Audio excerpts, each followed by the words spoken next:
let's go there. Let's do that. We got to mention this guy too, right? Nope, we're not mentioning any guys. The comment. Or the asteroid. Oh yeah, it's not a guy, so we can comment on that. Cool. Yeah, that's okay. Is it cool if I chief, Frank? Cool. I can throw that open if you want to, if it helps. But you don't have to. Contact. Making contact. Here's what's going on.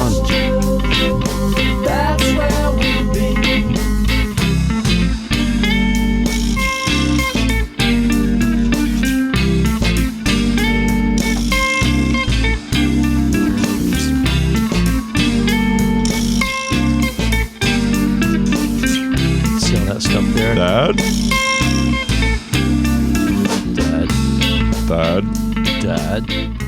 Well, hello, everybody. Welcome to another episode of the Adjust the Mic podcast. Along with one of your hosts here, Scott Geiser. We got Mr. Thad Cranston over here to my left. Greetings. And vibefarmer.com. Let's just throw that out there. And then we have Mr.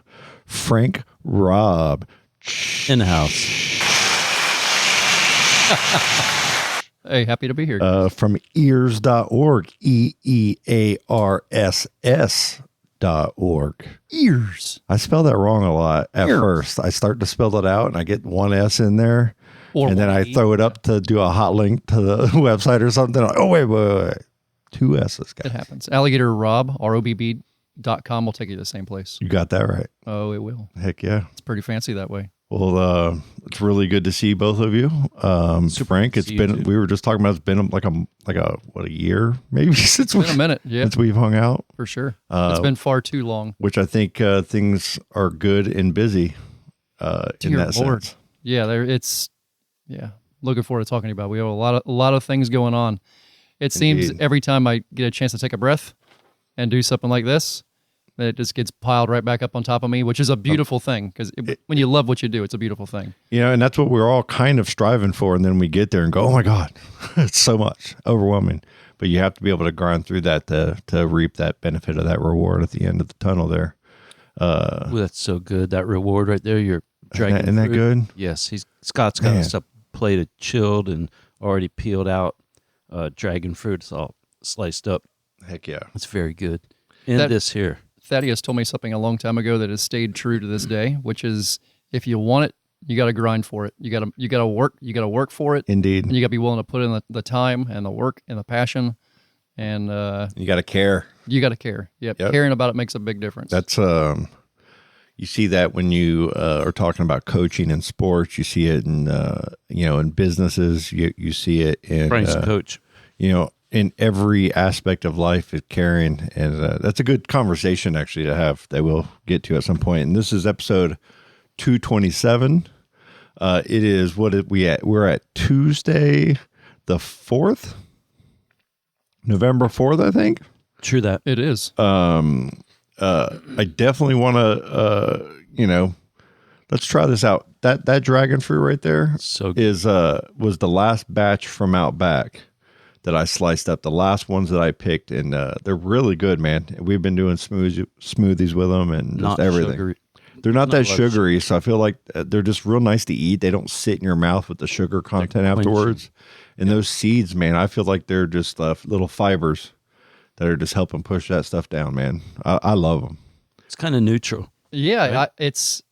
You see it in the grocery stores a lot more. Yeah. Yeah, I mean, I've had dragon fruit before, but $5. I wasn't sure what I expected from that, but that was remarkably just bland. It was there. It was like weird. It was there, but it wasn't there. Yeah. It'll plug a hole and then go away. Yeah, that was pretty neat. I'm telling you, it's a cool, like, my one of my best friends, Derek, who's actually coaching now over at Astronaut. He had a game last night over there on the boys' varsity soccer. I think he's doing JV or something. Maybe assistant on the varsity. I don't remember what he's doing over there, but he's been doing the under 14, comp level teams and all that for a while. So good seeing everybody coaching. Yeah. I kind of always wanted to coach basketball, and I think I'm going to get there at some point. Never at the YMCA. I almost I did know right where before there's an open COVID. spot But for a basketball coach right now. you do? I do. I don't have the time to like get out of work early to do it yet, but my game plan is to start off in a small, like a YMCA type of thing, and coach some young kids for a little while and kind of get like a couple night a week kind of situation going, and then build from there. Okay. But yeah, definitely eventually. Yeah. Speaking of Astronaut just played THS last Thursday night. Right Yep. Before, Yep. My daughter was there. Oh yeah. Yeah. I've been announcing those games for. Okay. It's my 5th year announcing THS football Okay. games. It's cool. Yeah, it's. We have a pretty fun. kid named Logan who coaches down in Melbourne area or Rockledge. He works in my office. He was an announcer down in the Rockledge area for years. Okay. High school Yeah. as well. Just same stuff. It's a blast, man. So it's kind of cool. Yeah, it's a blast. We had a referee that used to work with us for a while. He was a referee to basketball games and soccer games Okay. around. And so seeing all these, I guess I'm at the age to where everybody our age is coaches now. Yeah, this is my 21st year coaching. Wow. I'm the head JV coach for tackle football over at Maryland Christian. Okay. Yeah. Heck yeah, man. Been over yeah. there. I think this is my 5th year over there with them. Oh, wow. I think coaching is just a great all around, It's nice to give back. Yep. thing. Nice to give back, and I enjoy focusing on the kids on things a lot more than football. So it's a good time. Yeah, it is. And we went 7-1 this season. Oh, heck yeah. Yeah.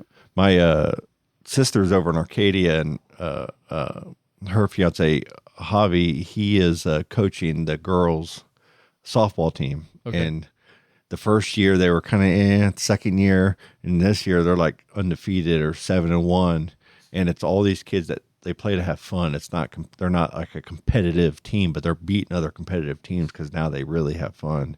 And I throw a lot of it to the coaching. Coaching is a team is an organism. It's the way I like to look at it. It's a scientific standpoint to look at it, but it's an organism. And when you get everybody on the same page, and it's everybody's having a good time, working for the same cause, doing the same thing, and everybody buys in. Oh yeah, you can beat anybody in any sport. Oh yeah, that's all. That is the fundamentals of coaching in general. It was a big thing for college basketball. When it had that March Madness and you got those brackets start coming up, you always wanted to see that 16th seed beat that number 1 seed, and it can happen. It's all the team and how they're built and what that energy level is. It's a great thing. Talent's a beautiful thing, but when you have a team that all buys in, you can beat anybody any day. And it's an emotional charge and something that you bring with you the rest of your life too. Like it's a good moment that just harvests inside of you. Oh yeah. When you win like that, right? Yeah. Well, I don't have kids. I tell those kids every year, like, you guys are my kids. I'm going to treat you like you're my kids, and we're going to go out and we're going to we're going to rough some people up, but at the same time we're going to do it for the right reasons. You know what I mean? Yeah. Yeah. Sure. We're going to be the more physical team every single time.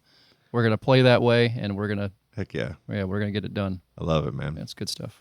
Let's try this real quick. This is from a good friend of ours, Andre. Andre hooked me up with a little Buddha Belly. I was just going to say sip. You don't got to take a whole shot of it or anything, but you can. Isn't that nice? Super organic. Ooh, that tastes like a really good iced tea almost. Right? Yeah. And that's a sugar cane, and it's called the Hawaiian Buddha Belly, if I'm saying that right. Buddha Belly there. And it has this bright green and like maroonish fuchsia colored stalk. And bulbous and it's segments. And when I was hitting it through the press, I bet. It's a little more difficult to get through the press. It's not round. It's not perfectly round, so it doesn't squeeze the same. But man, does it produce a lot of juice. And there's no aftertaste. It's just silky smooth. And that is just all I did was a strainer, to get the heavy particles out. Right? Yeah, way. And when I get the other one, I was kind of hoping to get some of that to compare with you guys tonight, but I just didn't get time to get out there. This is so But good. that is so freaking good. And I usually like to take some of it to get down into like a syrupy molasses that I'll throw into my some of my hot sauces that I like to make. Yeah, it's tasty. So, but all from back there, like the dragon fruit from back there, and the same with that. And the dragon fruit are so easy to grow. The sugarcane is so easy to grow just to have those two things on your property producing for you every year, it's giving you a solid sugar supply. Minimal work. Yeah, for very minimal work. And it's easy to share with others. It's something that grows so easy that you can just take a stalk of it. Like Andre gave me a little tiny stalk of it, and within 2 years now I can make about 1.5 gallons, and still have more out there growing and starting. And I'll take like a certain amount to start new ones. So I'll start like a dozen new ones off of, that harvest as well. We got to do a full daylight tour of your backyard. Oh yeah, we're going to get there.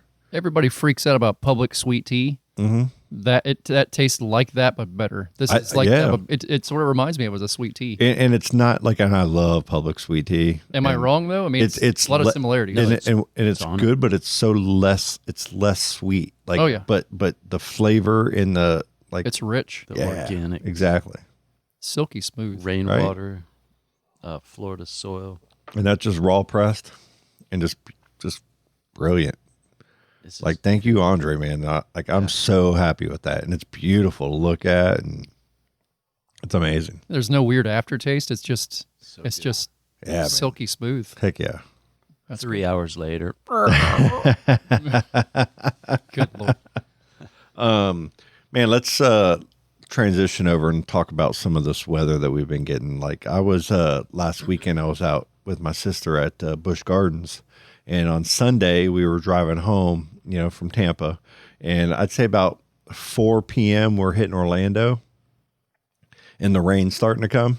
It's been light rain, but the rain really started to hit us to where it was like, okay, this is getting pretty, intense. And then when we got to Titusville, or when we got to the overpass that goes over, it was at that little 520 over 95 there.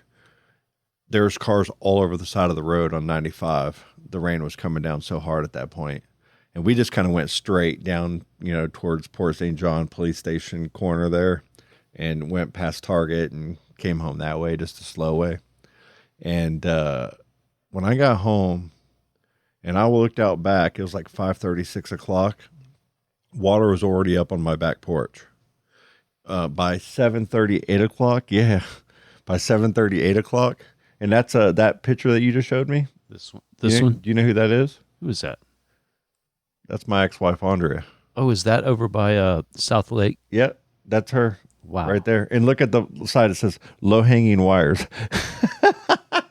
That's like the worst stuff in the world to walk through. Yeah, dude, that would scare the shit out of me. There's so many nasty things in that water. Oh, yeah. They're things you can't see. And alligators. Well, that's the least of the that's things. That house that has that pond, and that pond overflows on every rainstorm. What street? And it took forever on Parkland Street. It's, do you know where the Kinder Care is on Singleton?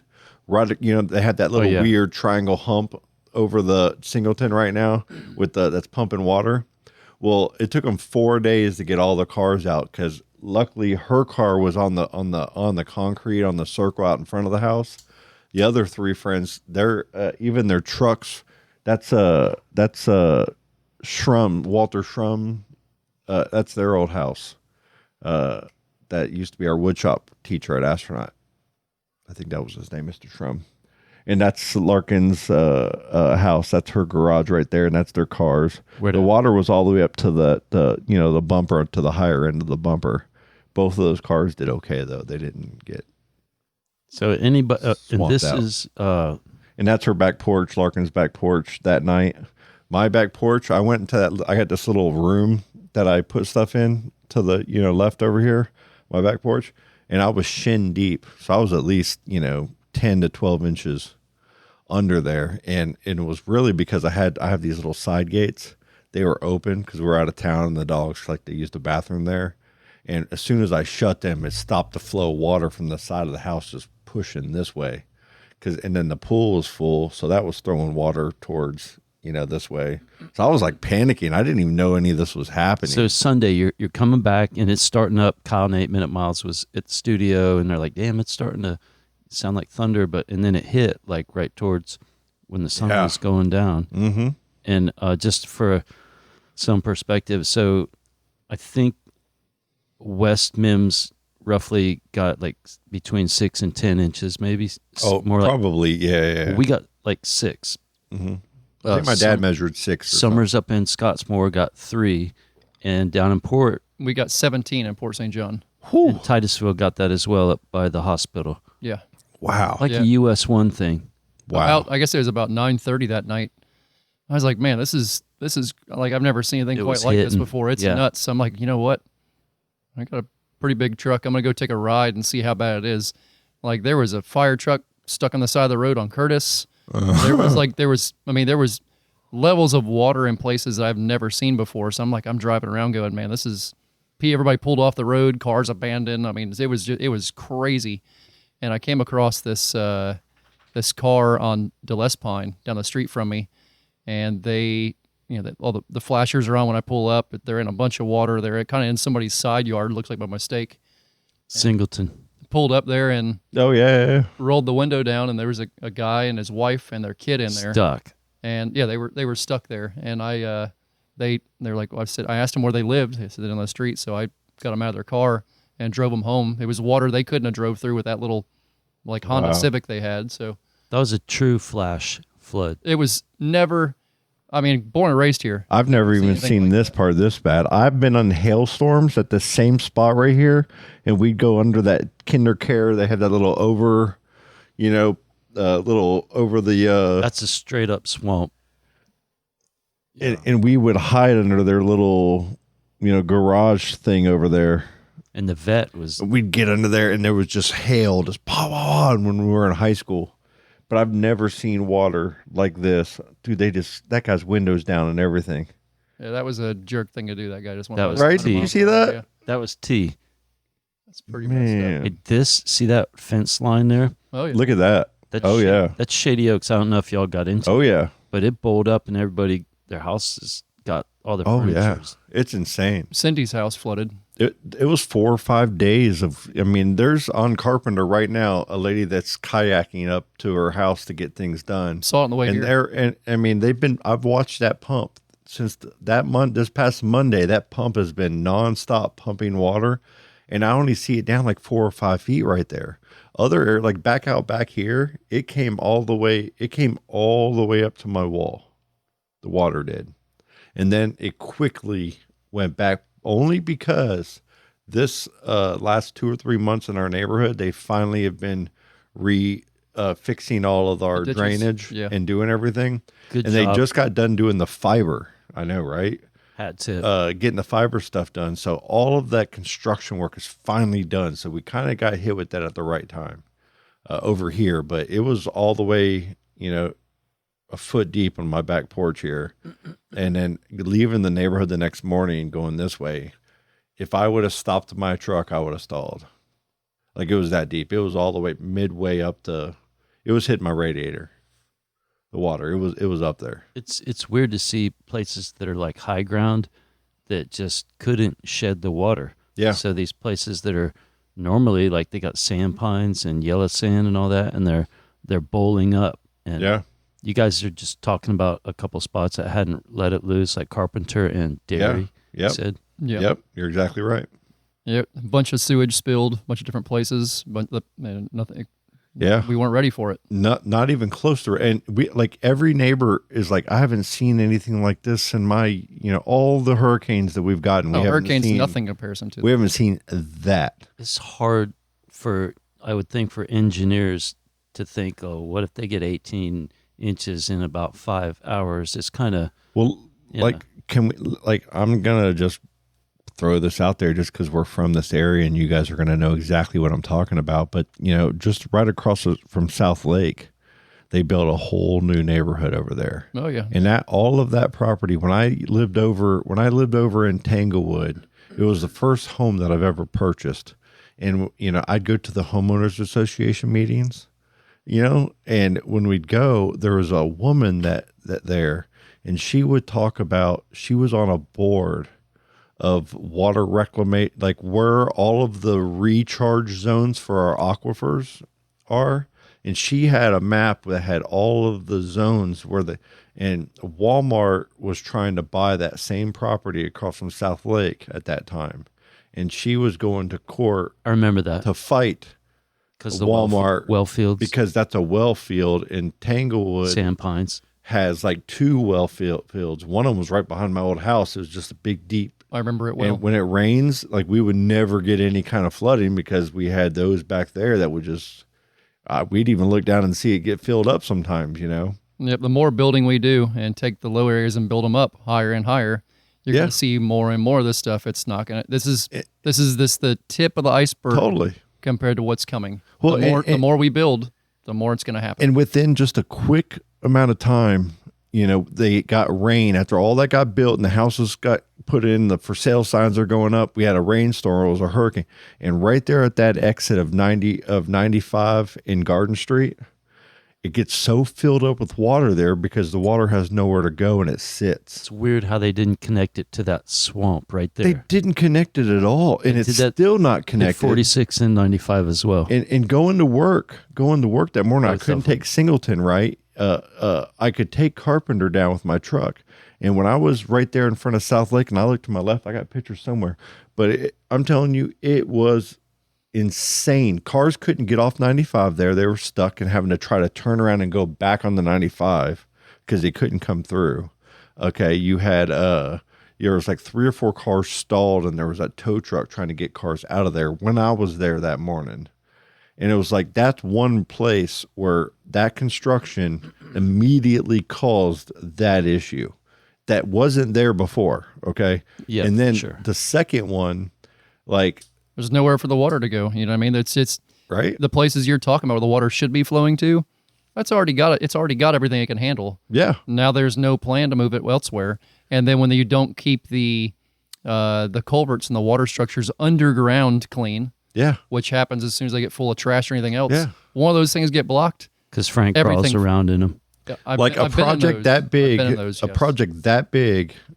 You know, our city planners just allowed it to happen and didn't allow for something that was plain as day for someone that's not even in the business that just drives by there every day and knows. That's 50 billion layers of bureaucracy. You know, it's all about the bottom dollar. So, and then here's the next one too. And there's more in Titusville all over the place happening like this. But in our neighborhood right here, there was this whole thing where it was like save Lantern Park, save, you know, the area and all this. Because it ain't a golf course no more. The golf course behind us, you know, that's what this is, a golf course community per se, right? And everybody's got a golf cart, and we all have access to all the roads back here. Now that it's been an abandoned golf course for years now here at Sherwood, you know, it's been bought, you know, and everybody's worried about what was going to happen. Well, now some developers from Miami bought it. And I don't think we've put up a good enough fight, you know, to state our case. And I feel like they were worried about densities and all these other things when they should have been worried about the water. Because right now we already have a water issue here. That area over there has ponds and has a lot of soaking up of our flooded waters. And if you build on that and you don't properly, you know, manage the water, you're going to push all that water to our neighborhood. Yeah, they're going to build it up too. They're going to build it up. Exactly. Yep. They're going to build their stuff up to be safer to new codes. That's what happens every time somebody new builds. It's another few inches above the road, another few inches above the road, and it all just, you're screwed everybody else over. And you know what? Like, I just want to get this on a microphone as we told you so up in advance, because you never know, you know, what's gonna come from that, you know, around here, and we'll see.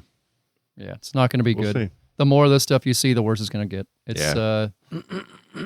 the truth. Frank, I say this for you, especially this is Parish Road right here. Wow. I think it's taken about 1 o'clock.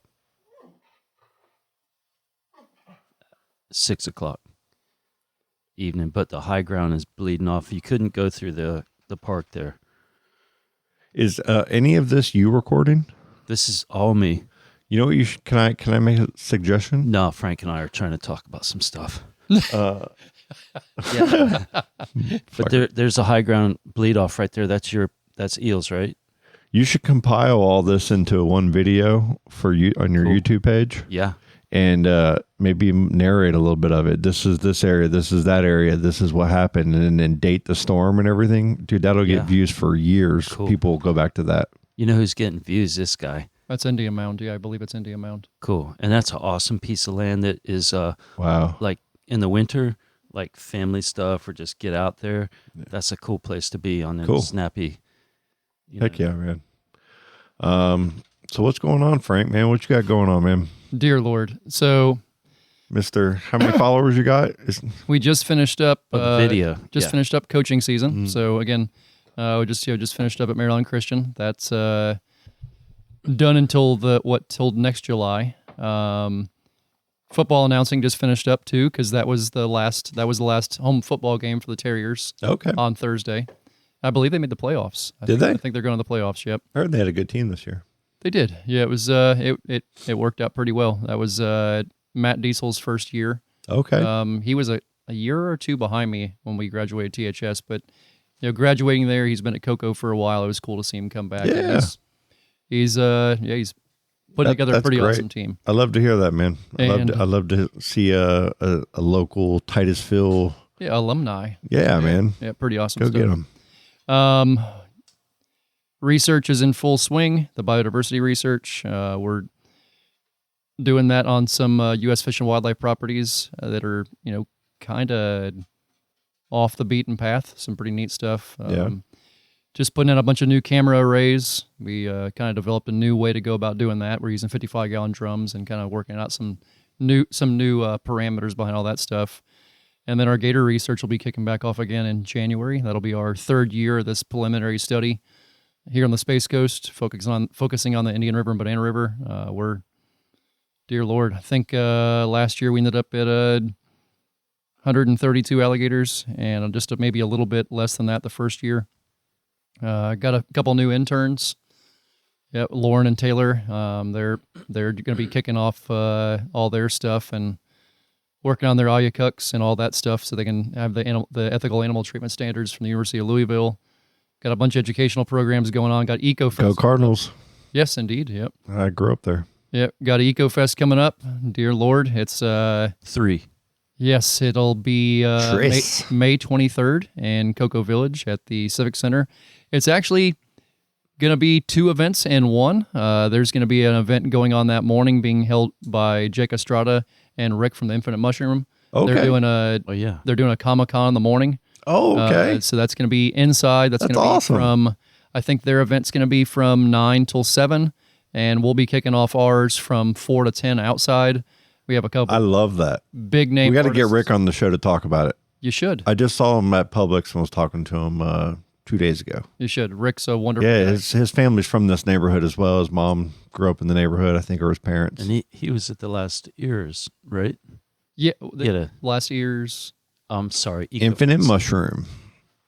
Yeah. He worked. The Infinite Mushrooms, right? Yeah. I dug through his back little room there with all the comics piled up and all the huge boxes. I spent like all my spare time for like months digging through all of those, comics back there. And he's such a wonderful big guy. Part of my collection over there is from him. Yeah, he's a wonderful dude.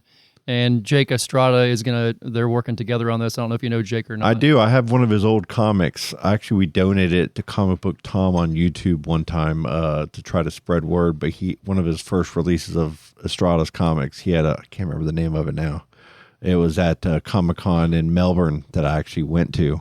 My neighbor Chip, by the way, just giving him a hat tip. He's a huge comic collector as well, and a huge Darren Craig fan and surfboard collector. Cool. And he's got 2 Darren Craig boards over there. I'm going to be trying to get one of them from him. It's like a tiger shape, but he knows Mr.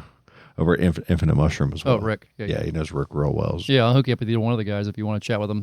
They'd be great guests. I've had them both as guests on my podcast several times. Yeah, Heck yeah. They're pretty awesome. Rick's fantastic. I love talking to him, man. He's great fantastic. Dude. You could talk to that guy for hours and just never-ending cool stuff. Yeah, no doubt. So that's EcoFest is going to be May 23rd in Cocoa Village at the Civic Center and Amphitheater. It'll be an all-day thing. Fantastic. 9 in the morning till 10 in the afternoon. Inside stuff, outside stuff, all kinds of cool things. Got a couple big-time artists coming in from Nashville, Molly Levette and Joe Lasher. Joe's travels around the country touring with Chris Jansen and a bunch of other guys. Awesome. Most of the, a lot of the songs you hear on the radio for these other artists playing, he wrote for them. Okay. He's a big time writer, all of his own stuff. Same thing with Molly. It's all of her own stuff. Great. That's gonna be a lot of fun. That's gonna be a good time. We're still kind of looking for one band to kind of kick that off. Yeah, we haven't quite figured out who that is yet, but we're working on that little piece of puzzle. It'd be nice to have somebody local that has their own music, their own music and their own, it'd be kind of nice to have to kind of highlight somebody here locally. But definitely, yeah. Between all that and our podcast, we record every Wednesday up at THS, and I think we're on episode 157 right now. Oh wow, we're 5 seasons in, and It's such a cool setup. And you still have the students are helping with the productions and everything. Indeed. That was a really interesting and awesome experience to go sit up there. We loved having you there. And just watch how the kids were in the other room kind of with just doing all the editing and anything that needed to be handled while we just got to sit up there and just talk. It's pretty neat. Yeah. It's like there's no... You don't have to worry about anything else. They know what they're doing. They're taking care of it, and it's getting done. Can't ask for a whole lot more. It's special, man. It's a really cool thing that's been going on, like you said, 5 seasons now. Time has flown, man. It's like we were sitting in here with Charlie and Chris and Colleen. I felt like it feels like just a few years ago, but it's been a freaking while now, man. That was my first time on here with you guys was probably 6 years ago, and because it was before heart surgery, so it would have been 2020. Wow. Yeah, because I was right. I bought this right at the start of COVID in 2020. It was like March, I think. Yep. To go from, you were saying this just 20 minutes ago or so, you have assistants now. It was a one-man show. It was Mr. Frank doing everything himself, riling the gators up, talking about them, doing the kids thing, all of the different events, and you were solo in this, and you're building it up, and and fast forward, and you have a crew now. You have, did you say camera arrays? Yes, camera arrays, and that we're changing the arrays. I mean, I was talking to up at Pat Fisher. I was getting my truck worked on, and Pat Fisher was sitting outside one day, and I was just like, man, it's so cool that you guys are working together and doing this and that. And he's like, yeah, man, I love Frank. And you guys still have this, relationship that Pat's been around forever in Titusville. It's so cool seeing, what we were talking about all those years ago and the health challenges to overcome, to be able to see these things through.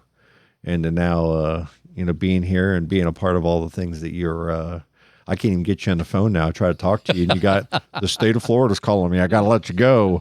Molly Hatchet, just wanted me to come and talk to their children about gators, and yeah, that was you name it. And Frank's he's flying up to Chicago every other week. I mean, might as well build you a little tunnel so you can just train both ways. Yeah, it's been pretty awesome. Awesome, man. It's way above my pay grade. Been super, super, super blessed. Everybody has their story with health stuff. I mean, it's happened to us all. We all have our things, but I definitely feel super blessed just to be here and be going through it all. So I try to pass those blessings on as many people as I possibly can. I think we have 5 interns right now. Wow. Yeah. So it's my first intern, Rebecca. She started with me, I guess it would have been 2 years ago. She's traveled to Central America with me. She's been all over the place. Presented with me at the Field Museum in Chicago. We've done that a couple times now. I'm actually back up there in a few weeks to present again. Wow. It's they have an exhibit with me in it at the Field Museum. Oh, wow. One of the most prestigious museums in the world. That's just amazing. That's I'd like to say it's a combination of a bunch of hard work and a lot of things, but it's just, it's a lot being of times super blessed. A lot of times it's a special moment that everybody is mesmerized by, that captivates them. And to me, like, not being a part of it or seeing it, but just hearing the story of Frank goes up to Chicago and he freaking calls. He doesn't catch the gator. He doesn't hurt the gator.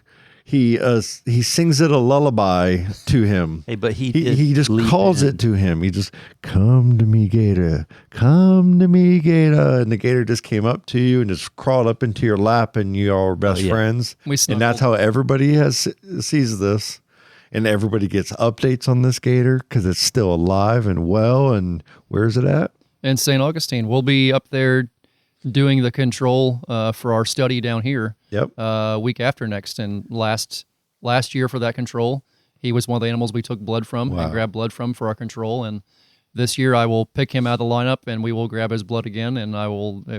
It's super. I will cool. love every part of it. Yeah, it's pretty. And pretty neat. I mean that just captures everybody's like a Gator in Chicago, you know, and it's awesome, man. It's just everybody else was trying and couldn't get it done, and here he comes. Yeah, it's save the day. Interesting, because Thaddeus and I had sat down and talked like a couple weeks before that, maybe a month before that, about starting EEARSS and kind of this is what I want to do, Thad. What do you think? I want to find a way to include you on this. Let's find a way to do this. This is my plan. This is how I'm going to start it. This is what I want to eventually do. Here's what's going to go on. And I literally pulled the trigger on getting everything done and started, and the next day is when that call from Chicago came. Wow. It was so bizarre to see it all go down like that. I'm like, okay, I feel like this is a super blessing. I don't exactly know why I'm going to Chicago to catch an alligator other than try to save his life, but there's more to it, And then with the health stuff and then them fundraising the money and it's man. All the stuff. You can just kind of see it all work out, you know what I mean? And I don't press faith stuff on anybody, it's just it's the way I feel about it, and I don't know how you see that and don't go, man, this is somebody else kind of working you through a plan that's above your pay grade. Oh yeah, it's pretty neat stuff. And it's throwing inspiration at all the people that get to witness it and see it and share with you online. Like I, not being on social media too much, myself nowadays, I still hear all the time, oh, I saw Frank posted this online. I see, like through other people, just the conversation is vibrating. You know what I mean? So that means you're doing something right, and keep that health in top shape, and keep it coming to us. Yeah, it was funny. More and more. With all this crocodile stuff and Satellite Beach. Yeah, what's going on, man? Like, what are you doing? I'm seeing all this like crazy cool footage and seeing like you don't hear of we hear a lot of pythons and different types of huge snakes in the Everglades that people are catching. You guys know people that are kind of famous for it, that we got to get out, talk to that guy too, by the way, because he's awesome. I think Alex. I mean Alex. Yeah. Alex, yeah. That seems like a character we got to know. Handle? Alex Robertson 321, I believe. Yeah. But all of the you taking Charlie and I and the kids out and finding these little the snake, just all of it, man. It's special. Yeah, I finished up one day, and I think it was the coaching was already over. It was last week. I want to say it was Tuesday or Wednesday. We were collecting all the kids' gear, you know what I mean? And it's funny, a couple of kids show up and go, "Oh my gosh, Coach, we can't believe it, but you're famous. We saw you all over TV. Like the past 2 days, you've been all over TV." And I was like, "Yeah, guys, that kind of already happened a while ago. I didn't really want it to happen then either." Yeah. You know what I mean? Like, well, you're famous now. And I was like, okay, sure. Yeah, man. Okay, sure. But, and the Eco Fest that you got going on now, and just the caring. Did we mention drive. both artists? Sorry. Yes, Molly and Joe. Cool. Oh yeah. Yeah, but if you want to talk about the crocodile thing, we can talk about that Bust real quick it for a out. second. Yeah. Let's hear what you got, man. Tell us everything. We want to know more than we want to know more than everybody. So, wow. Historically, there have been 3 crocodiles that have made it this far north to Brevard County. In 1991, my uncle, whenever he was doing the work, caught one at the sheriff's farm in Cocoa. Gator Bill. Yep. So that was interesting. That was a 10.5-foot female that Wow. somehow made its way to the pond in Cocoa At the sheriff's office. Yeah, the sheriff's pond. Yep. Right there by 95, you can see They're it. at the end of Plucky Bomb. Okay. Yep. So weird spot. You know what I mean? Weird spot. Weird thing. Fast forward to 2009, I catch This one's one cool. in the surf at the Cocoa Beach Pier. Mhm. Went there. They're like, hey, there's this law enforcement's there. They're like, there's this alligator in the surf. I'm like, okay, let's see about this. So I walk out in the surf, get about mid-thigh deep, and here comes this crocodile in the surf eating glass minnows going by in a wave. I'm like, this is the coolest thing I've ever seen. Yeah. So a bunch of weird stuff happened, but I catch that guy because they're not convinced it's a crocodile. They think it's a very yellow alligator. They convinced themselves otherwise after maybe about 1 o'clock in the morning. And we took it and let it loose. Nobody ever knows what happened to that one, but that was not the same one that's around now. That one was actually from the Turkey Point Nuclear Power Plant. Had made his way up here. He was a little fella and it was marked. It was pretty easy to tell who he was. And then fast forward to 2018. There's a crocodile in the canals over at Satellite Beach. I remember seeing it and going, man, there's a crocodile in Satellite Beach. I remember talking to Thaddeus about it. I was like, I saw him with my own eyes. He's laying on somebody's dock. It's a real thing. Probably the beginning of 2019, it became a news story. It was on the news. It was in Florida Today. Everybody forgot about it for a couple of years. And then it was just kind of one of those things where, yeah, he's around, but nobody really talks about it. Ended up catching him in the surf down in Melbourne Beach, walking out of the surf one night. And we stuck a satellite tag on him. And fast forward, there's a bunch of different times where there's a crocodile without a satellite tag. There's a crocodile with a satellite tag. It goes back and forth. So people are thinking there's like 18 different crocodiles when it's all the same. It's all the same crocodile. Wow. Because they bust off. Yeah, the tags sometimes fall off, or we take them off when we catch them. And then there was, this incident that happened over in Satellite Beach last Monday, which was very sad. A man, a great family man, a great family. They lost their dog to this crocodile, and we caught him, and it was deemed that we were going to put him in captivity. So we put him in captivity, and it's been a whole thing. But that was. Yeah, I've caught him quite a few times. We have a very long-lasting relationship where we both know each other on sight. So it's he's like, oh shit, here he is again. Here's this tall, bearded guy yet again. Dear Lord, here he is. But yeah, it was interesting to see how he went from a medium-sized crocodile to a very big crocodile in the course of that time. And big. We were always joking that he was wearing like a football wristband with my picture on it, where he'd look at that and kind of look at me and go, holy crap, it's that same dude again. Like, it's the same tall, lanky, bearded guy. And like, he sounds the same, he looks the same, right? He smells goofy. That's the dude. Like, that's the guy.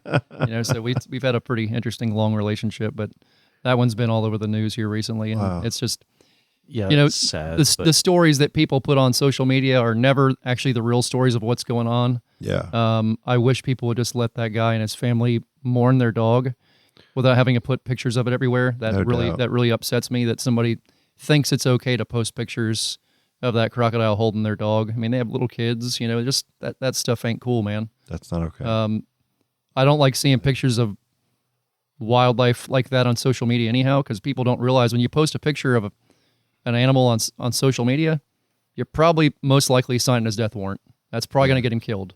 Attention from that's something a lot of people don't think about. They're looking for that attention. Look what I saw. Yeah, enjoy seeing it. Enjoy absorbing that moment. With wildlife, it's not usually a good idea to post it on social media, especially reptiles, because you're going to get them killed. Yeah, you're going to get them killed. Mm-hmm. Yeah, because then everybody's going to go look, and the next thing you know, somebody's going to want to escalate. Get it. Yeah, and it's going to be a nuisance problem that just the way it goes, man. Yeah, just the way it goes. And if you're battle of wildlife and civilization. Well, if you find out just tonight and you didn't know, you can't let your dog in Florida be hanging out near any water. Oh yeah, it's all questionable, and they hang. It's so scary because that's the first thing I want to do. Like my little cowboy dog wants to go out back here to the creek every time. Yeah. Before I put that gate up, and I had to put that fence back there just to, because it's going to happen. Yeah, and it still might happen with this guy. That isn't even the way it went down. You know what I mean? Yeah. But the dog got near the water, or the croc came in? The dog did get near the water, but you can't let him get. It was outside. The dog had escaped. The dog dug out. So I mean, it was not. The guy knew the crocodile was there. He knew what was going on, and stuff. It happens. just sometimes with pets things happen. It's just pretty terrible. That's just It's heartbreaking. It is. Yeah, Yeah, it's when it comes to gators and crocodiles, and have seen the rare instances of crocodiles. There's an old story I was reading, and then there's like an old book that I was reading, and it talks about what's the name of the book? A Land Remembered. okay. And Tobias, there's a new story that the gentleman who wrote that book died, and his son kind of wrote a recent story, and it's about an area down the Everglades to where there's this one mound in this one area built up that there's multiple crocodiles, and it's not saying that's a reality. That's just a story. Yeah. But there's instances of crocodiles popping up in weird places, but it's super rare. What causes that? Is that just a natural, like somebody brought that crocodile here and it just maintained and survived? So crocodiles are known to travel like 350 miles. Okay. It's not even a thing. And, we see through our research, people like to say that alligators, they stay in like a mile, half a mile radius. Man, we had one that we caught year one. We caught him at Chain of Lakes in Titusville. And the next year he was at Pine Island. And then, I've seen that same alligator other places. We had one that we caught this past season. That was Pine Island, Merritt Island. Yeah, Merritt Island. We had one this past season, which was one that was from a study that I was part of on the Kennedy Space Center that we caught in Melbourne Beach. Wow. Jugger it'd been 17 years since I'd been part of catching him, but he made his way from the Kennedy Space Center to Melbourne Beach. I mean, think about that. Oh yeah. What's so different here in go to West Palm from Pine Island? What's that? Didn't you guys have one go to West Palm to Pine Island? No. Well, we had the crocodile moved a little bit, but that was a whole different story. Yeah, but it typically, we'll see. We had a different one that it's not uncommon with Brevard County, with all the open water we have between the Indian River and Banana River, for these guys just to jump freshwater body to freshwater body. Oh yeah. And you can't with wildlife in general. You can see it just from your dogs. With animals, they're not all the same. You can't put one set of standards behind an animal and say this is how they're all going to be and what they're all going to do and act and feel and be like every time, because it's just not the way it is. Yeah. I mean, I'm preaching that to my interns all the time. Yes, you catch a bunch of alligators. This is how they act. You're going to have one out of maybe 1,000 that flips the script on you, and you have to be prepared for it. But until you see it, you don't really know. You can't really be ready for something you haven't experienced before. And that's, as a mentor, that's what I'm always trying to teach them. I want to let the reins loose and let them go do their thing, which they do. But you're always nervous because there's that situation that they haven't been in yet, or they haven't seen, or most people might not ever see, that I've seen, maybe a dozen times out of 31 years, and go, man, that can actually happen. And you control your adrenaline more than, they're just getting the handle of that when everybody's starting to yell, and then you'd be like, ain't nobody yelling but me. Oh, we work in pretty much silence until there's something to say. Everybody, that's good. See where a hook's at, you see what's going on, everybody communicates. There's open communication the entire time. But at the same time, you just got to be prepared for what you got to be prepared for. Stumbling, someone losing their footing when it's anything. If alligators had murder on their mind, we'd be in a lot of trouble. Yeah, no doubt, no doubt. It's the same thing with crocodiles. Our crocodiles here, we have 2 of the 26 species of crocodilians right here in one place, and neither one of these ones we have want anything to do with people. What about these Haas lizards that are oh dear Lord encroaching north? We have so many crazy things. Like there's a population of tegus in Cocoa right now. It's the black one with the red. Yeah, no, those are agamas. Okay. Yeah, so the Argentine tegus are the big giant black and white lizards. There's a population of those in Cocoa right now, which is crazy. They eat eggs for a living. That's what they do, is they eat eggs of all kinds of other animals. The Cuban nitanoles, Veld chameleons, Jackson's chameleons. You name the weird lizard, it's pretty much here. I've been seeing more of the normal green anoles. Mm-hmm. There's 2 on the side of the house and 2 out back I saw this weekend. Wait till you see a Cuban night knoll. Really? Oh, can you pull one of those up and show them a picture of it? Cuban night knoll. They're like the green ones you're used to, but they're about 4 times as big. Okay. Like their heads are like this long. The dudes are crazy. We were in Vero Beach, and there was a couple, like when we go down to Jupiter and everything, down in Jupiter, Florida, there was these like just these tough ass looking ones. They're thick with little thick curly tails. Oh, be a curly and they were tail, like coming towards us. They were like really coming towards us. That's a good picture of the bottom. Oh, wow. Look how big their face looks. Yeah, that one there. Dude, those look gnarly. Look at their mouths. It's a pretty bad bite, too. They're one of those lizards that when you go to grab them, they're considering. Dude, look at the teeth. Yeah, when you go to grab them, they're considering how to grab you at the same time. It's it's a lot of fun. What are they, like this? No way. Yeah, about this. 2 foot. Man. Yeah, I've seen them over 18 inches. And iguanas, we've always kind of had iguanas that are kind of down south, and they kind of work their way up, and then weather kind of pushes them back down, and forth. Do we think the same thing with these guys, or are any of these guys more tolerant to temperatures? All this stuff, I've seen these things, and most of these other lizards we're talking about here for a long time. The chameleons have been here for 20-something years. They're just fine. I hear about them up in Georgia and the Carolinas too. Yeah. A lot of these lizards, a lot of these reptiles in general, animals find a way to adapt, and they do. That's what you have to understand with the environment too. There's whole talk of invasive exotic species. At some point, when an animal has a established area and has been there for a certain amount of time, that's no longer an invasive or exotic. They are part of the home. Yeah. And you can say the same thing about armadillos, gray tree squirrels, fire ants. Yeah, a million other things that weren't here that are here, and now they're part of murder hornets. Yes. Yeah. I mean, it's all murder hornets. It's wildlife finds a way to balance itself out, and it will again. Everybody panics about the pythons. Is that a real thing? I mean, it's in South Florida. It's a real thing. I'd look at it as a lot of pasta for crocodilians.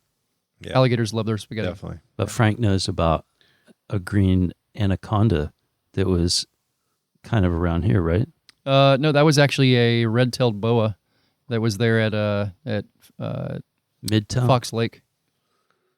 Oh, whoa! Yeah, it was a whole thing. Fell out of a tree almost on top of a guy. Man, that it was a big snake too. Those big snake. Big snakes, man. Like that scares me. I think big snakes and better big things spiders. to worry about. Big snakes and big spiders probably get me the most. What if it's a big spider on a big snake? That'd be kind of awesome. It does sound probably pretty be a movie. Ice Cube will be in it with somebody.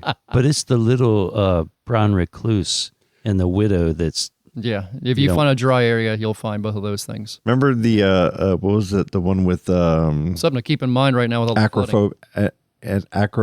What was it? Anacrophobia or the spider one with Roseanne, the husband on Roseanne was the spider guy. Oh yeah, I can't remember the movie. Arachnophobia. There you go. Yeah. Man. Yeah, there's a lot of weird things going on, but again, nature always figures a way to balance itself out. I don't know. I don't worry too much about those things because it all started with, things along before us. And the big one when we were, 10, 15 years ago was Cuban tree frogs. Yeah. Yeah. I think they're still here. Oh, yeah. Yeah, they ain't going anywhere. I think they found those in all 50 states now. Wow. Yeah, they've made their way everywhere. I've heard they're in Canada as well. Wow. So, I mean, it's just... an animal like that starts taking over. It just lets you know how fast something can spread too. I mean, like ticks, different kinds of ticks. I hope we don't get all the nasty ones. That's the one critter that freaks me out is ticks get me. I was out back and had one on my waist coming in about a month ago. Yeah, there was a green dog there. Yeah. What? There is a 9-foot green anaconda. Yeah, they were saying they thought that was somebody's captive pet they dropped off. Wow. That's what I remember you saying. Yeah, because it was pretty rough looking. You don't want to see one of them though in the woods, like more than a python. Is that aren't they more aggressive? None of it's anything to worry about. Those things. You ever see any big snakes out at your place? Big telephone pole. Yeah, but I never seen nothing like that. A constrictor, a big one. Yeah. No, they're not going to chase you down, buddy. I mean, it's not the way it works. I mean, if I was to come in contact with one, I've always heard a python's less gnarly than an anaconda. Plus, I read a story about a guy that an anaconda tried to take him, and he had to hold on to a tree all night while it broke his leg, squeezing him. Jesus Christ. Yep. Usually they're in water, laying down somewhere yeah. and waiting for somebody to crawl across them, or waiting for some type of animal to crawl across. That's why I hate the big sheet of water that's like 900 acres. I don't know. It creeps me out. It's going to be like waist deep, or between knee and waist deep. Unbelievable. Good times. But again, like you were showing pictures earlier of the people walking through the floodwaters. It's the things you can't see you got to worry about. Flesh-eating bacteria, amoebas. Big time. That's all of that stuff. You ain't got to worry about the stuff that you can see. Here in Florida, the animals that the actual large reptiles, you ain't got to worry about that. You got to worry about the things you can't see. Because waders. Flesh-eating bacteria is a real thing through Florida, and it kills people. I mean, you don't just over that stuff. You hear about the cases of it. And you got that little, like I scratch my leg, kind of scratching your leg and you get in the water. Yep. It's waders. That's some mean stuff. I don't mess with that. And the water gets putrid once it sits for a while. Well, usually. Yeah, it's that. And you have, when we have all this rain, even when we don't, we're seeing all the sewage spills. But when you have all the rain, you have all the lift stations overflowing and you got sewage going everywhere. You're going to have some bad stuff, man. Like if you have an area that's flooded, assume that there is sewage in it, and it is very, very toxic. You should not have your skin in that for any reason. I'm going to use the word effluent now. Jesus. Yeah. Anyhow, the water is it very bad at your house? No. Did it get to the studio at all, or it didn't? I think it was so localized, like from where Frank said Port St. John to the hospital here. Yeah. And it was in like a north-south axis. And so when we got the 3 years ago super flood from 17 inches, it rained on already wet ground. That was, everybody got it. Orlando, Titusville, everybody. Yeah. This time it was only them. So it kept Scottsmore it didn't get it. I didn't get it. It was just right there. So it came up and it went down 2 days later. Because 46, that's some of the floodiest areas when you're going out towards Orlando. Flooded. It gets so crazy up to the road during certain past storms and stuff that I was worried that, but it was days just later it was Titusville. Affect you. Everybody else was like minimal rain and just right there. So it came up and I was like, damn, it's coming up. And then it just, I think I talked to you the next day. I was like surprised. I thought it was going to keep creeping. Man, oh man. Some crazy rain. Crazy rain. Well, let's take a little break here and then we'll bounce back and just finish everything up. Cool. Right after college, we took a surf trip to the #1 surf destination in the world, Bali, Indonesia. We saw something that would change our entire outlook on the ocean forever. What we saw was a bunch of plastic washed up on the shoreline. I walked up to a lifeguard and said, "How come no one's doing anything to clean this plastic?" He responded with, "We clean it every morning. This is just what happens." By the afternoon, all the wind and tides would bring in more plastic. There was just so much. We realized that there was a serious problem with the plastic pollution. And we saw fishermen pushing their boats through tons of plastic, only to come back with empty nets. And they were working all day. So we kind of saw this and asked them, "How much money are you guys making for a living?" They were not making that much money going out and catching fish. So we just kind of realized if we could shift the demand from paying them to go and catch fish to go out and get ocean plastic, that we could create a sustainable business model that would be both beneficial for Bali and Indonesia as well as the fishermen. So Alex and I brought that idea with us back home and came up with this crazy idea where what if we can create an economy to have the fishermen shift gears from seafood to plastic? What if we can hire people and create jobs to collect plastic for a living? From that, we took the model of the fishermen weighing the fish per pound and we decided to pay the locals per pound. And before you know it, 4Ocean was born. Now, we've got captains and crews that are cleaning the ocean 7 days a week. We've operated out of 26 different countries, and to date, we've removed over 500,000 pounds of trash from the ocean. All of these cleanups are funded entirely through the sale of our bracelet. The 4Ocean bracelet is made from 100% recycled materials. The glass beads are made from post-consumer recycled glass bottles, and the cord is made from 100% post-consumer recycled plastic water bottles. Four Oceans' mission is to educate and inspire individuals to work together for cleaner oceans, 1 pound at a time.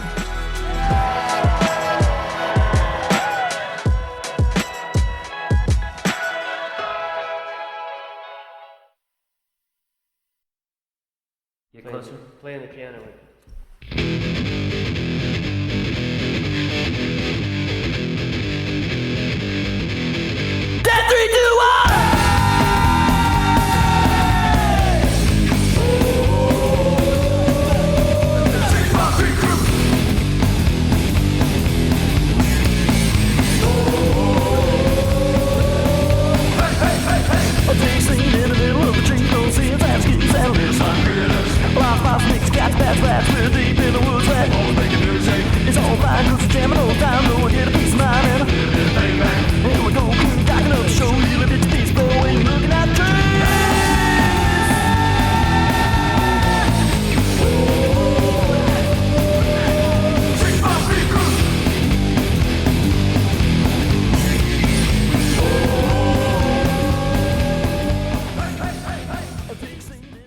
And we are back from break. Quick brown fox. I'm going to pass the mic on to our friend Frank for a special message. Yeah, just wanted to give a shout out to the Salisbury family. Eula and her husband Paul have been kind of a cornerstone of the Titusville community for a long time. It started off with the coffee shop, which was downtown Titusville. They were there for a long time, and then Paul started Paul's Smokehouse, which is now Shiloh's. Like historic locations in Titusville. No joke. Iconic. Yeah, those were a couple of the spots. And Eula just recently passed away. I guess last month. I guess it would have been last month. And yeah, it's hard, man, as you're getting older. These iconic people that you looked up to and really kind of just watched from a distance and admired passing on. But it's part of it. Her and her husband both left a great deal of amazing behind them, and yeah, we'll catch them again one day. And they passed the torch on, man. Like, shout out to Hoffman, Scott, because me growing up in Titusville, starting my first couple jobs, I worked on Broad Street. I worked for Rob over at T-Bone Designs, and coffee shop was our spot. Yep. Go down there and grab some grub. They order their shirts from us. It was like I got to meet, Mr. Hoffman, Scott, and he was come to be my Uncle Gary, one of his best friends, long-standing friends. And over the years, then when they opened up Hoffman's Table, you get to meet, his wife, who's just this Nancy. amazing woman that just helped run that thing with the rest of his family.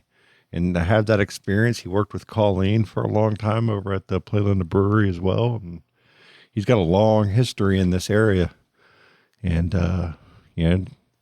shout out to all of them. And sorry to hear about the loss there. And we'll catch them on the next leg of the journey, right? That's right. what got Tees started with the barbecue, is when they had the tiny shack that was Paul's Smokehouse. 2 tables in the 70s with like beach sand on my feet, eating there, being like, damn, this is good. Wow. And then it became that building that's Shiloh's. It's an iconic building. One of the nicest buildings in Titusville. And hands Paul down. was always a cool dude, and a gentleman and a hard worker and just like a community guy. Yeah. That's a beautiful spot. Yep. Mm. Oh, that's a spot. It really is. It always has cool. been too. Yeah. That building has always just been, goodness, it's just neat to walk up there upstairs and just sit there and just have something to eat and look out across the river. There's nothing else in Titusville like it. Catch the breeze right there. Yep, nothing else like it. So T, Yes. is there any surf news? Do we have any local bands playing anytime soon? Is there any kind of Yes. energy you want to throw at us?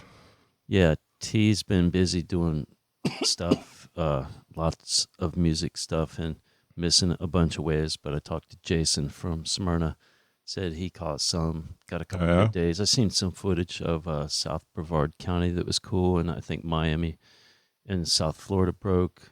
But what did come to mind was this. There's an East Coast kid. He ain't no kid. He's an adult, but his name is it's it's gonna come back. Demerit. Yeah, Demerit. Alfred. No. Anyway, Harry. It is not Paul. We're gonna make it worse. George. We're gonna make it worse. Yeah. So are you going Ringo next? Yeah. His name is Ringo. Kyle and 8 Minute Miles just played at the Will's Pub. Okay. Said it was the best gig ever. That's a great spot, man. I miss That is a Kyle. great spot. I love to hear that, man. Congrats.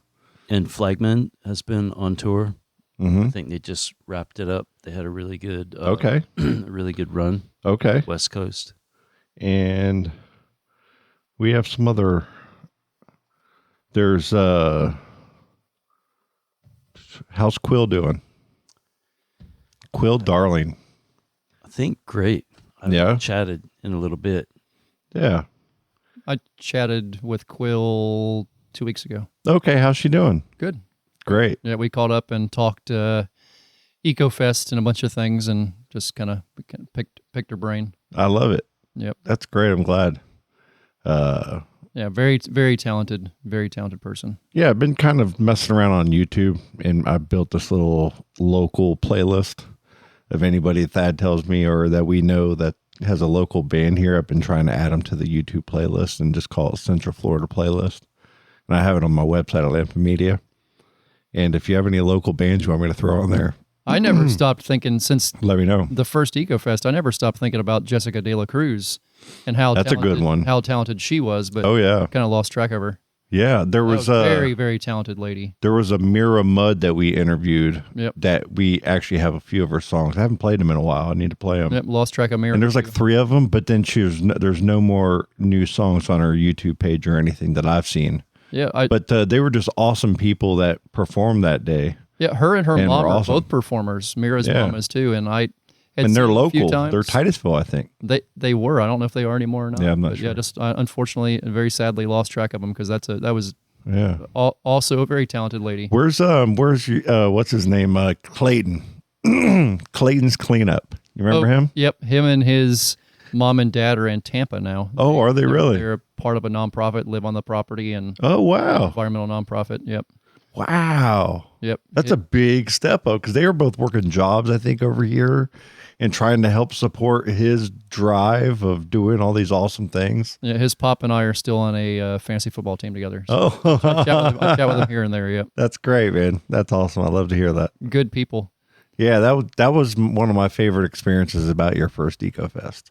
Yeah, just meet a lot of cool people. There are a lot of cool people. Everybody just setting up in the field, and we got our little spots, and then you got all the food trucks around us. We all learned. I learned about the acai bowl place there at the first time. We had Burger Rob's, right there. Now they're downtown as a staple, and I freaking love them. Like I love their food. You got just here's 6 or 7 different burgers. Here's some fries and some tots. If you want to put a bunch of chili and cheese on them, you can, and it's just really good. Oh yeah, we're gonna have some food trucks for this one too. A couple of probably have maybe a food truck, a staple food truck whose name I don't want to drop yet. Okay, maybe a staple dessert truck, and maybe a staple of the community drink truck. I hear you. Okay, we're gonna do it up. I love it. We're gonna do it up. We're gonna have the eats and the drinks. I like it. And the I like it snacks. a lot. Lots of Scooby snacks. It's a good idea. And we're gonna have some pretty epic raffles too. Gold Tone's giving us a couple. I won a raffle. Couple of Bad the Bone guitars and a banjo. Yep. Ooh. Oh, dude, it's like they did it. They did us right. We got some cool stuff. If you want to sponsor, or have any part of the EcoFest, where would they reach you? They can go over to alligatorrobb.com, which is probably the easiest thing to think. Mm-hmm. Alligator has 2 L's. There's an I between the L's and the G. So alligatorrobb.com or ears.org, EEARSS.org. And there'll be a link at the top that will take you to EcoFest and registration. And just drop me an email. By all means, we would love to include you. We have right now the Brevard Zoo, the St. Augustine Alligator Farm, Medfast, Gold Tone, Pat Fisher Nissan, Man, I could go on and on and on about these Space amazing Coast Executive. Space Coast Executive Jet Center, Showers and Closets, in Port St. John, Tony Fusco. Harvey Auto Repair. Yep, Mr. Fusco. Yep, Mr. Dave. Yep. It's we have a lot of amazing people out there helping us do what we are. Because again, we don't have any grants, man. We're doing this all by private people helping us out. Olives to Grapes and in Cocoa Village. They've been a huge help for a long time, along with Tales of the Barkery. If you're looking for Scooby snacks for the dogs, talking about Scooby snacks. You ever been to Tales? It's like, how do you know all these people without having a crew, and you still know all these people without a crew? It's amazing. Frank is the people that get behind and support you, man, and I love to hear it. Well, it's great, when you have an organization and you can you have people help you with things.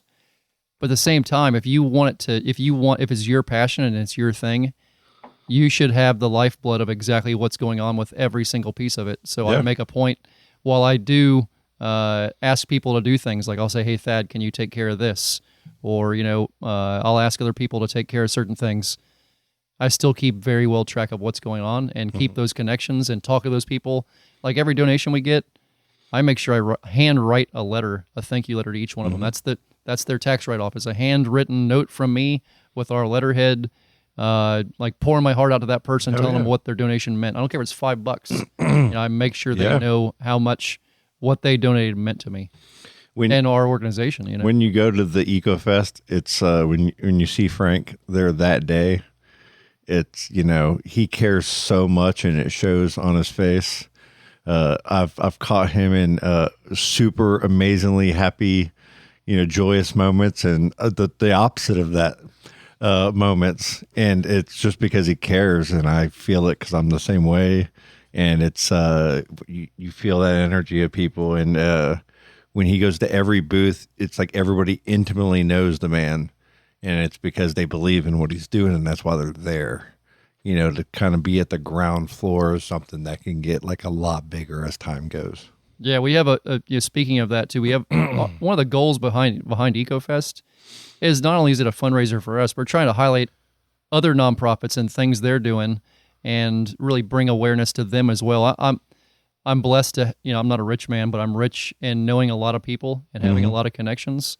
And if we can highlight some of the amazing work going on in Central Florida and the Southeast and the Space Coast, kind of all those areas together, we try to do it. The Right Well group, they're coming to talk about their research. The Brevard Zoo is going to be there. We have all kinds of cool groups that are going to be there talking about just the amazing they do every day. The Stingray people. Oh yeah. Yep. Now, there's. I'm kind of just throwing this out of left field. This isn't a prepared comment. But that you pointed right though. Sorry, hit me with it. No, good. Down in the Everglades and stuff, there's always been this issue out of Okeechobee and stuff with, the way our runoff water in Florida goes, how it hits these culverts and it causes issues and it doesn't really flow the right way. Some of the water backwashes causes some issues in our lagoons and whatnot. And it's a long-standing thing, and it's there's all kinds of, you can research it on YouTube, and go down the crazy rabbit hole of sugar in the industry and blah, blah, blah. But there's been a lot of efforts to change that. Do you know much about that? Because I feel like that could affect migrations and changes in gator situations, and you're always doing these population density, observations, across our community and whatnot. So what we're specifically focused on up here, while we're looking at environmental toxins, we're looking at the health of the animal. We're also looking at the health of the people through the animal.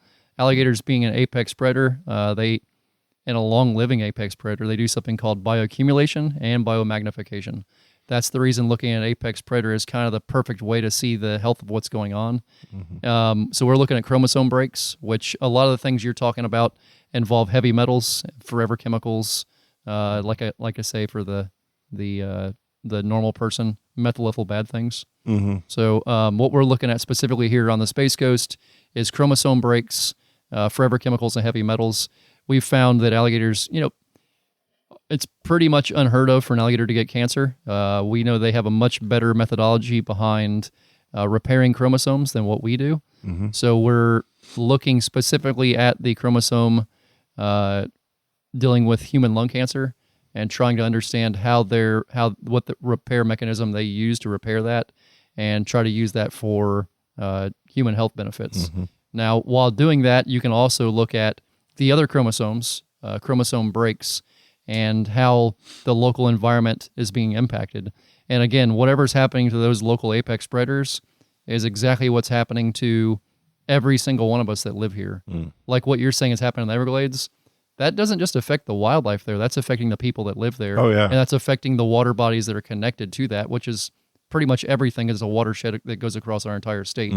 So when you're looking at things here in the Space Coast, when you see these sewage overflowing things happening, when you see boats that sink in the marina, all kinds of weird things are going on right now. There's a boat currently sunk in the marina. That's been, I guess DEP's been there with it for a while now.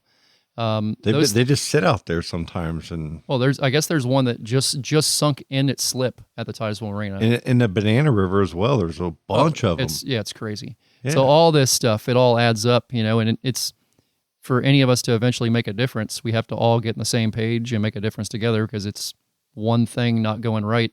As a researcher and a scientist, my job is to say, here's what's going on, and how you all going to fix it. Here's like, what's going on. What can we do? It's I mean, the equation, right? It's how do you add value to caring about your community?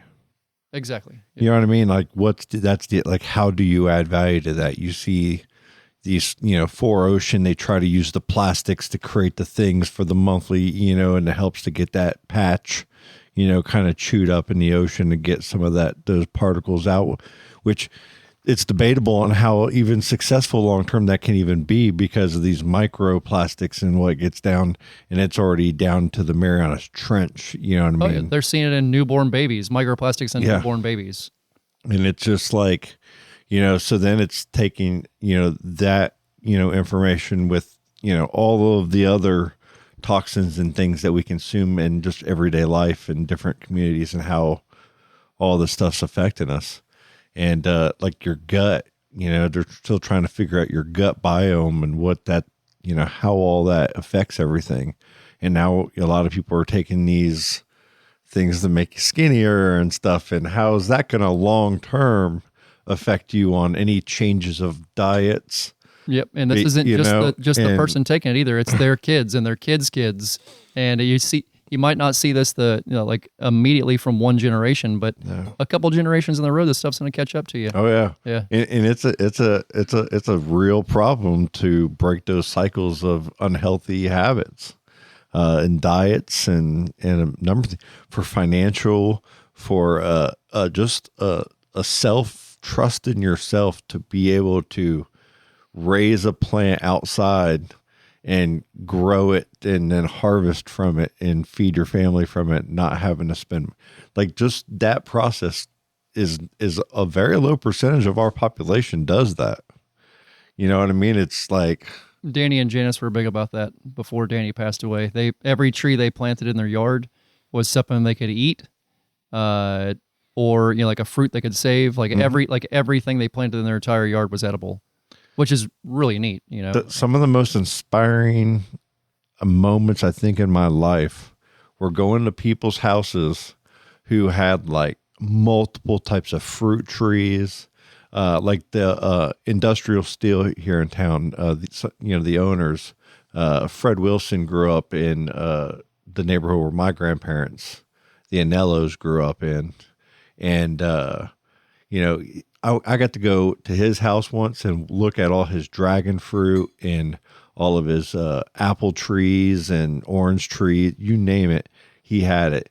And it was beautiful. And he really knew what it was inspiring. It's like, dude, you could just live off of and feed other people off of this for years, just with some care.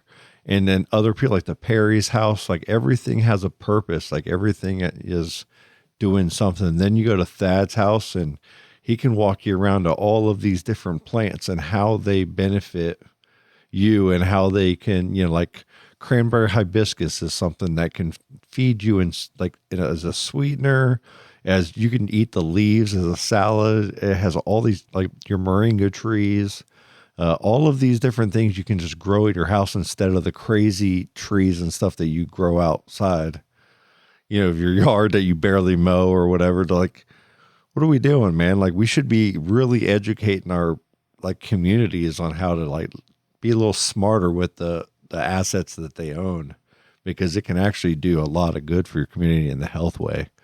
Like be bringing you staple foods that are grown locally, and that the gut, I'm sure everything that you are doing and consuming every day, all like is just in more harmony by sourcing locally. There are many pieces to the puzzle. There are. And there's a lot of people doing stuff to fix it. There's a lot of indoor situations and local ways that you can do your lettuces and all the, your different tomatoes, your different peppers. They're growing peppers in these cool ass, long strings, inside that are just huge and just beautiful. And that is what's neat about EcoFest, and one of the reasons we like to do it, because you have a bunch of like-minded people that are all battling for the same thing, doing the same thing all in one place. I mean, we're all on the same team. Yep. Might be different organizations. We're all on the same team, trying to make a difference in our own ways. And it's a bunch of people with that like-mindedness all in one spot. Yeah. Which is when I like it, and it should be this way when nonprofits support one another. Yep. I mean, that should be how it is in business too. Unfortunately, people get in this battle realm where it's like me and you both have podcasts. Yep. I've had you on mine. Yep. I've been on yours. I want to see you succeed. Yeah. We want to see each other succeed. That's the way it's supposed to be. Just because we're both succeeding doesn't mean we're taking away from one another. Oh, yeah. We're actually building one another. That's it's unfortunate the way the world is sometimes. When it comes to podcasts, I've been doing this for quite a while now. It's been 6 years or so, off and on.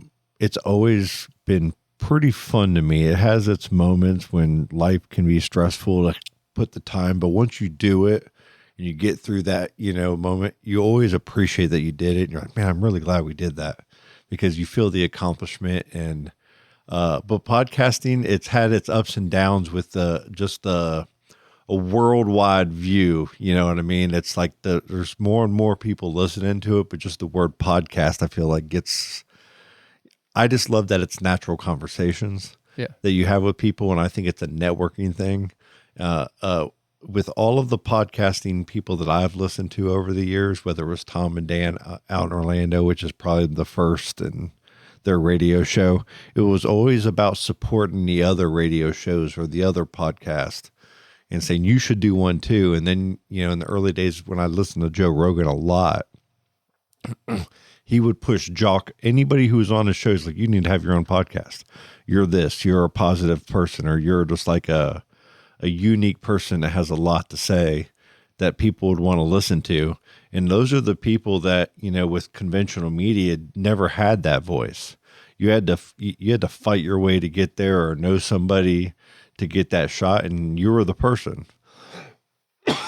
So there was a lot of, great information being held back, and podcasting released all that information, I feel like, in a way that's much bigger than even newsprint and all that in conventional modern times, because a lot of people are multitasking. So they have earbuds in and they're listening to something while they're doing either a task or a job.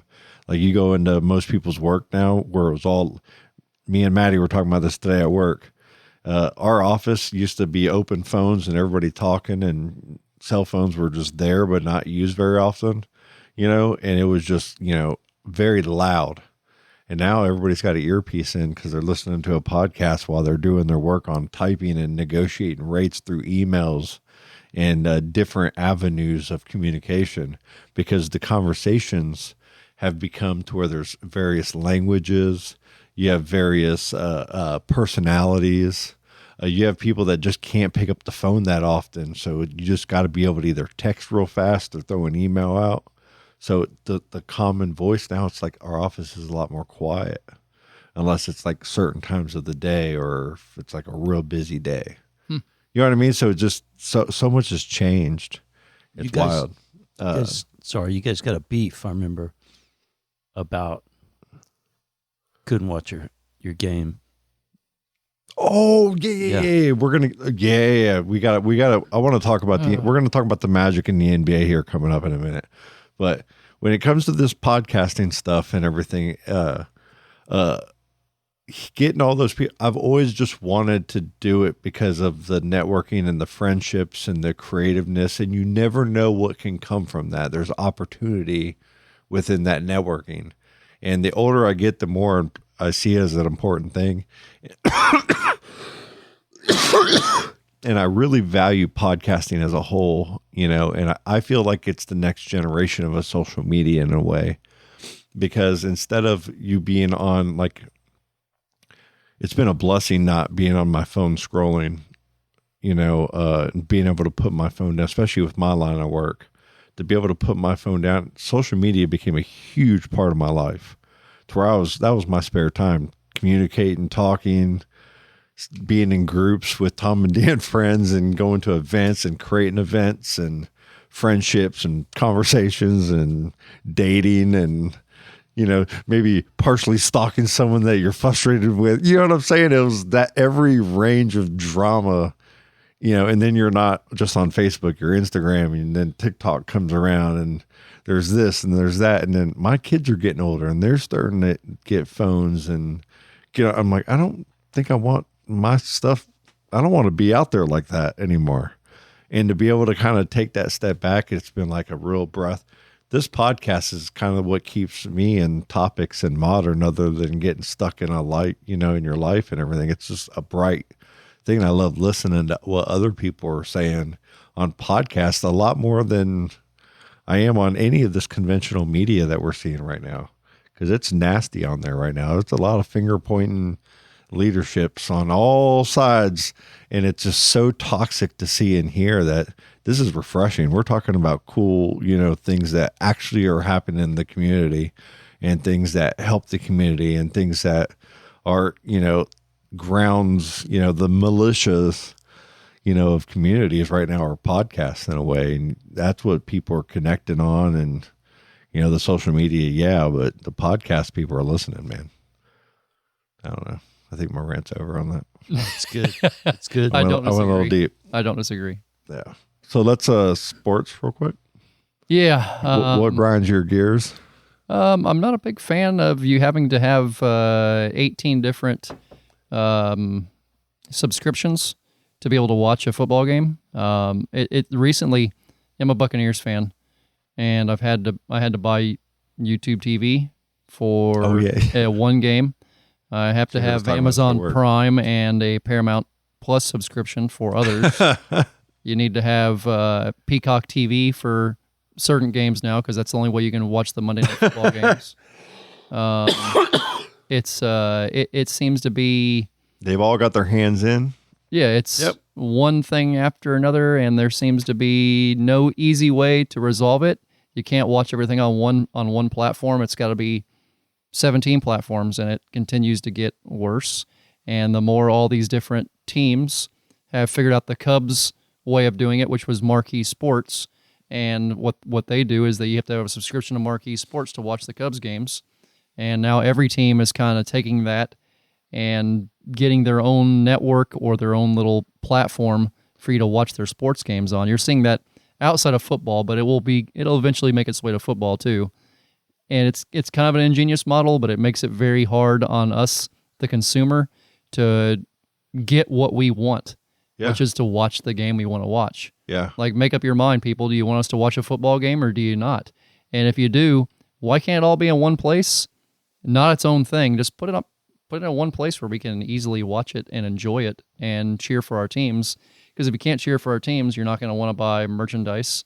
You're not going to want to do anything. Like, are you trying to force me into going to the field and watching the team in person? Or do you actually want to keep... I don't think it should even be that difficult to solve. Yeah, and really what it is, it's like all these different media outlets have contracts, and all those contracts end and start on separate times. All they have to do really is either form a new thing that everybody, like, and you said, okay, all these contracts right now are getting me X billion dollars, like $100 billion. Out of this $100 billion, why don't I just like say, okay, after get all these contracts canceled, let everybody willingly get out of these things together so we can solve something. Let's be grown-ups here and not be greedy, right? Let's solve something for everybody, and let's everybody see two people that maybe disagree work together for once.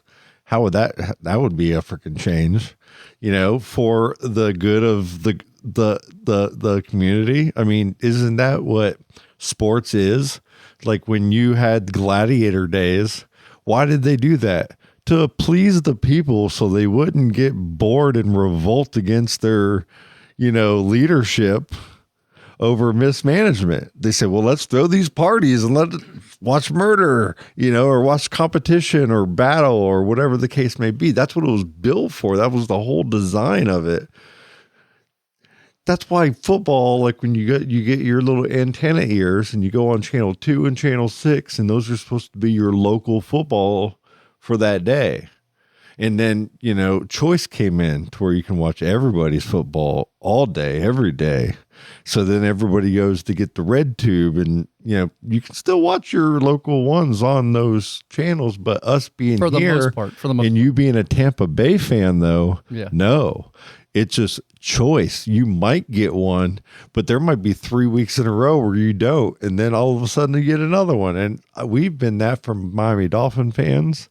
It's the same way when Jacksonville came into the mix, and then being an Orlando Magic fan, on the basketball side, we've been going through this, and NFL's usually been kind of contained, but it's getting worse. Like we were talking about, and it's a real pain in the butt, man. It's like, it's a problem.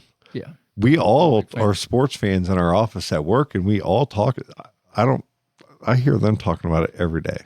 It's a bit ridiculous. And then college sports too, with all the ways everybody transfers and leaves and this and that. And it's like, yeah, that game's different, but I don't know. And then basketball, in football, everybody gets injured all the time. This is my first year not in any fantasy league at all. No, you're better off. I'm telling you, that was another, I think I've saved some money too. Yeah, you're better off. I feel like I was in 3 or 4 leagues, and you're putting hundreds of dollars in each one, and risking money buckets. I found this. I don't want to say the last name wrong. Bam. That was the guy you were talking about earlier? Yeah. Cam Richards? Yeah. Very cool. No, neither one of us ever said Cam, so yeah, it's heck fair. yeah. And then this little nugget here, if you want to see, Frank and I were up sampling some. Help me out, Frank. Vocalizations. Yes, it's St. Augustine Alligator Farm. What year was that? That would have been 2018. Dude, that's awesome. I love that you have the Vive Farmer page up now. The audio. Dude, it's fantastic.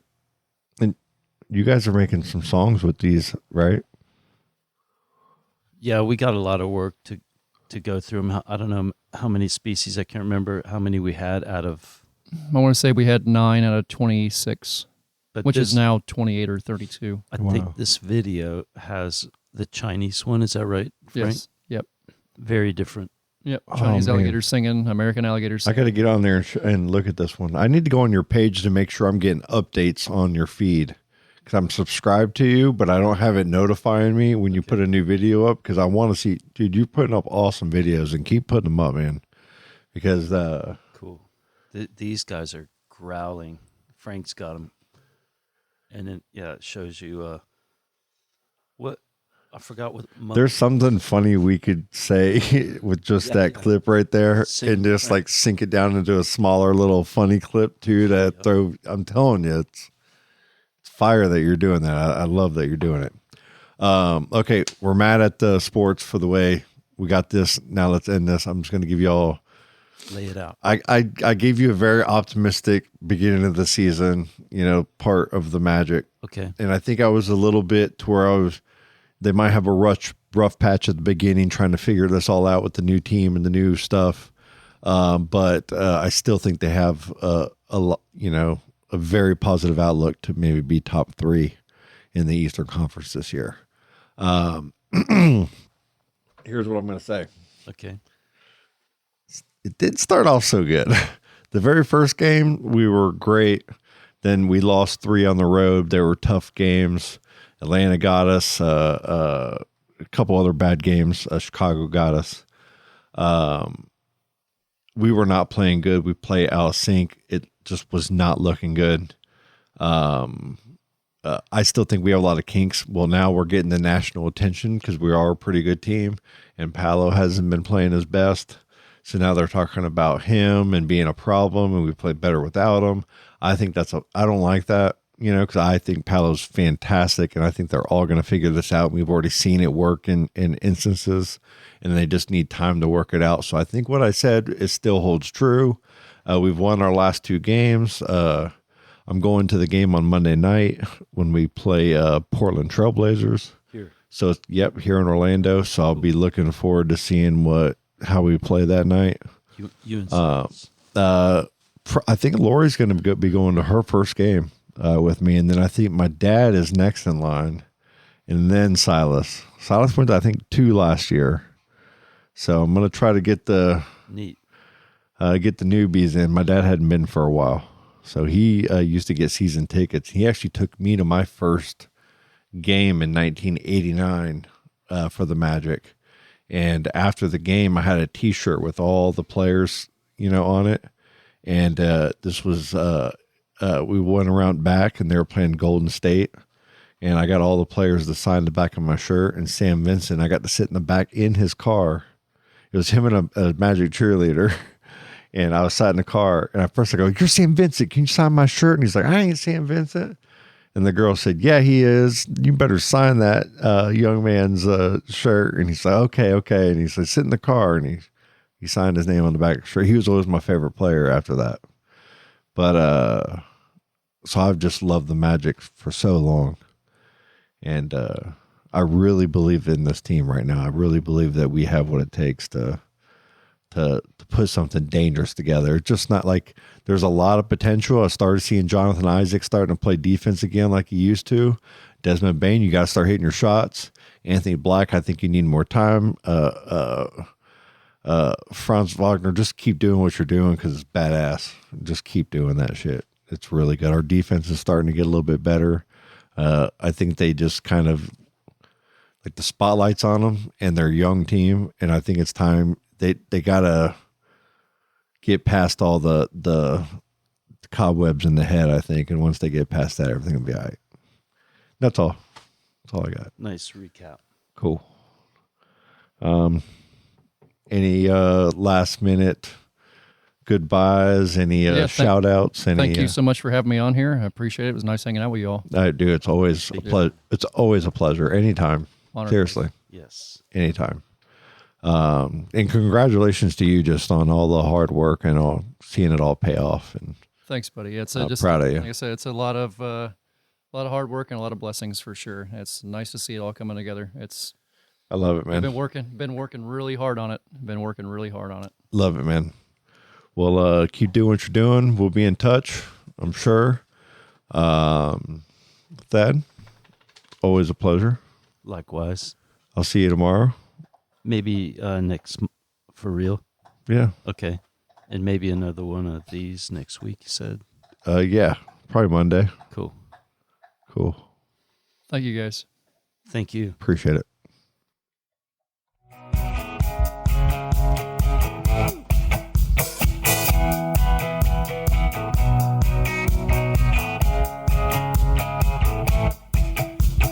Daisy's in a tube top, screaming from the top of her lungs. This all ends tonight.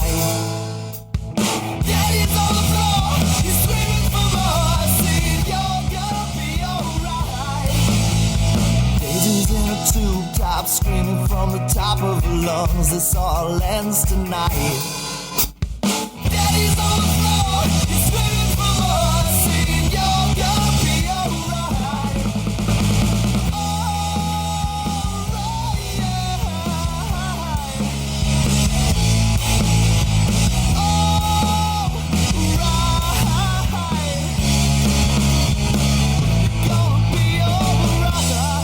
Dude, that shit's killer. Oh, dude, that was awesome.